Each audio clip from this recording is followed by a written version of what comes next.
अस्सलाम वालेकुम दोस्तों, हेल्थ केयर की जानब से मैं हूं मोहम्मद हाशिम। आज हम आपको रिव्यू देने जा रहे हैं पेपरमिंट सिरप पर। इनके क्या यूजेस हैं, इनके क्या बेनिफिट हैं, इसको कैसे इस्तेमाल करना है और ये कौन सी कंपनी का, इसके अंदर कौन सा फार्मूला है, ये सब तफसील जानने से पहले सबसे पहले मेरी ज़मीन से गुजारिश है कि प्लीज़ मेरे वीडियो को लाइक कर दें। जो मेरे चैनल पर पहली बार हमसे गुजारिश है तो प्लीज़ मेरे चैनल को सब्सक्राइब करना ना भूलिए ताकि मेरी हर आने वाली वीडियो आप तक पहुँच सके। पेपरमिंट एक ज़बरदस्त किस्म का सिरप है जो पाकिस्तान में सबसे ज़्यादा गैस के लिए इस्तेमाल किए जाने वाले, हर छोटा बच्चा बड़ा इसको इस्तेमाल कर सकता है और करता भी है। पेपरमिंट एक ज़बरदस्त हमने आज एक सेलेक्ट किया है जो वैदिक कंपनी का है, जो कि बेसिकली हर्बल है। आप बेफिक्र हो, अगर आपको गैस तेज़ाबियत, मकदार कंट्रोल, तेज़ाबियत का मसला है, गैस का मसला है, इसके अलावा एसिडिटी और पेप्टिकल असर, और इनके इस किस्म के अलावा आपको पेट में दर्द है, कब्ज़ है, मैदे की तेज़ाबियत और मैदे में जलन है, मैदे की नाली की जलन है, तो आप इसको इस्तेमाल करें। इंशाअल्लाह आपको इसका अच्छा और मौसर किस्म का रिजल्ट मिलेगा। क्योंकि आजकल ज़्यादातर लोग ज़्यादा तेज़ मसाला जात और तली हुई चीज़ का ज़्यादा इस्तेमाल करते हैं, और जैसे आप तली हुई चीज़ इस्तेमाल करते हैं तो मैदे में तेज़ाबियत बहुत ज़्यादा बन जाती है और मैदे में जलन होती है, और मैदे में जैसे ही मैदे में तेज़ाबियत बनती है तो मैदे के एसिडिटीज़ बढ़ना शुरू हो जाते हैं।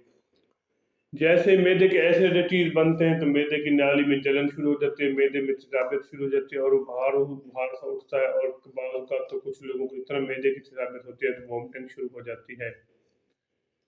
जैसे ही वॉमिटिंग शुरू हो जाती है तो उसको स्टोमक प्रॉब्लम कहते हैं। स्टोमक प्रॉब्लम के मैदे में काफ़ी ज़्यादा मसला हो चुका है, और मैदा में काफ़ी ज़्यादा गर्मी की वजह से आप पेपरमिंट, अगर बच्चे हैं तो बच्चे भी इसको इस्तेमाल कर सकते हैं। इसकी खसूसियत ये है, और इसको बड़े भी इस्तेमाल कर सकते हैं।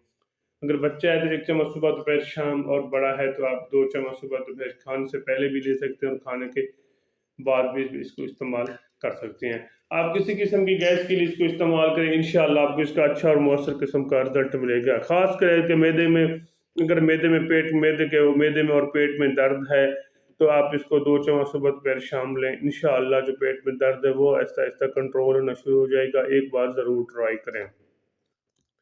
इसके अलावा अगर आपको मैदे में की गैस है, मैदे में कब्ज़ रहती है, मुसलसल कब्ज़ रहती है, आप इसको मुसलसल इस्तेमाल करें। खाने से पहले भी इसको इस्तेमाल करें, खाने के बाद भी इसको इस्तेमाल कर सकते हैं। 2 चम्मच सुबह, 2 दोपहर, 2 शाम। इंशाअल्लाह आपको इसका अच्छा और मौसर किस्म का रिजल्ट मिलेगा। इसके अलावा मैदे की नाली की जलन तो मैंने आपको इसकी मुकम्मल डिटेल बताई है। मैदे की नाली जलन कैसे होती है तेज़ाबियत बनने के बाद, मैदे में जैसे मैदे में तेज़ाबियत बनती है तो मैदे की नाली में जलन, और मैदे में काफ़ी ज़्यादा इन्फेक्ट हो जाता है, और मैदे में सोजिश हो जाती है, और जैसे मैदे में सोजिश होती है तो मैदे की नाली में जलन बहुत ज़्यादा होती है। इसके अलावा बाज़ औक़ात कुछ लोगों को ज़्यादा गैस की वजह से दिल की धड़कन तेज़ हो जाती है। जैसे दिल की धड़कन से तेज़ हो जाती है तो इस वक़्त इंसान डिप्रेशन का शिकार है। तो ऐसे इसको कंट्रोल करने के लिए आप पेपरमिंट का इस्तेमाल करें। 2 चम्मच सुबह, दोपहर, शाम। इंशाअल्लाह आपको इसका अच्छा और मौसर किस्म का रिजल्ट मिलेगा। इसके अलावा अगर आपको काफ़ी किसी किस्म का गैस है, मैदे में दर्द है, मैदे में बाज़ गैस की वजह से सर में दर्द शुरू हो जाए तो आप पेपरमिंट इस्तेमाल कर सकते हैं। 2 चम्मच सुबह, दोपहर, 2 शाम। इंशाअल्लाह इसको बच्चे भी इस्तेमाल कर सकते हैं। बच्चों के लिए 1 चम्मच सुबह, दोपहर, शाम, और बड़ों के लिए 2 चम्मच सुबह, दोपहर, शाम। एक अच्छा और बेहतरीन रिजल्ट देने वाला सिरप है। अगर आपको किसी किस्म का गैस का मसला है तो आप इसको इस्तेमाल कर सकते हैं।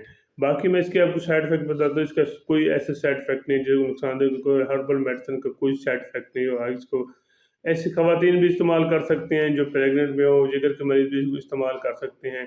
एक ज़बरदस्त किस्म का सिरप जो कि हर मेडिकल स्टोर, हर फार्मेसी से आपको बहुत ही आसानी से मिल जाता है। अगर मेरी वीडियो अच्छी लगी है तो मेरे चैनल को ज़रूर सब्सक्राइब करें अपना, और अपने दोस्तों का ख्याल रखिएगा। अल्लाह हाफ़िज़।